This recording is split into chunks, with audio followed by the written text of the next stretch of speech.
सागर कवच ओडिशा 1/2026 एटा हूँ गोटे कोस्टाल सिक्यूरीटी एक्सरसाइज वर्ष को 2 थर हुए जलपथरे शत्रु को प्रतिरोध करने आम के सजग तार यहाँ गोटे नमूना ये उपलब्धि हुए।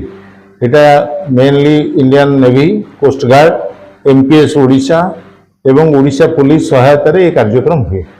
मेराइन पुलिस सबस्टेशंस मोनली जलपथरे आसुचंती एवं दस्यु स्थलपथरे आसुचंती।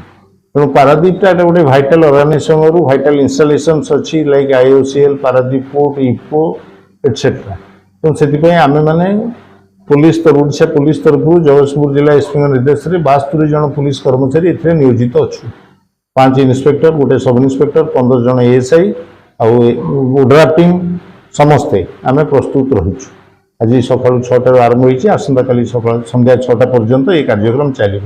एपर्यंत आमर ये कार्यक्रम ओडिशार ये जो आम सब हेलु ब्लू फोर्स, जो माने शत्रु आसवे से रेड फोर्स, से माने विभिन्न जगार छद्मवेश आसवे आमको अटाक करने से 6 जन शत्रु को एपर्यंत आम प्रतिहित करूँ। से रेड फोर्स से डिटेंशन रखा जाए और आइडेंटिटी एस्टाब्लिश होगा छाड़ी दि जाए, शत्रुता स्थान को पुणी पुनर्गमन करे। तेणु ये भाव आज कार्यक्रम चली विभिन्न जगह भाइटाल इंस्टॉलमेंट पुलिस सजग अच्छी।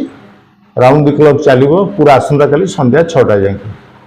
यहाँ आम देखु पुलिस पारदर्शिता शत्रु को क्षय करने, शत्रु को अवरोध करने केते आम सक्षम से आम निजर यहाँ गोटे एक्सरसाइज वर्ष को 2 थर होटा कोस्टाल सिक्यूरीटी माने डायरेक्शन अनुसार करा जाउछि।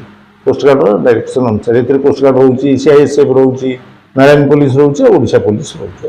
स्थलपथर आम भाइटाल पॉइंट देखो इको छक, 18 बांकी छक, जो छक गुड़ाक इनस्टॉल से एंट्री पॉइंट हो पार इनस्टॉल को, से आम देखुँ। तेबे आज सकाळ 6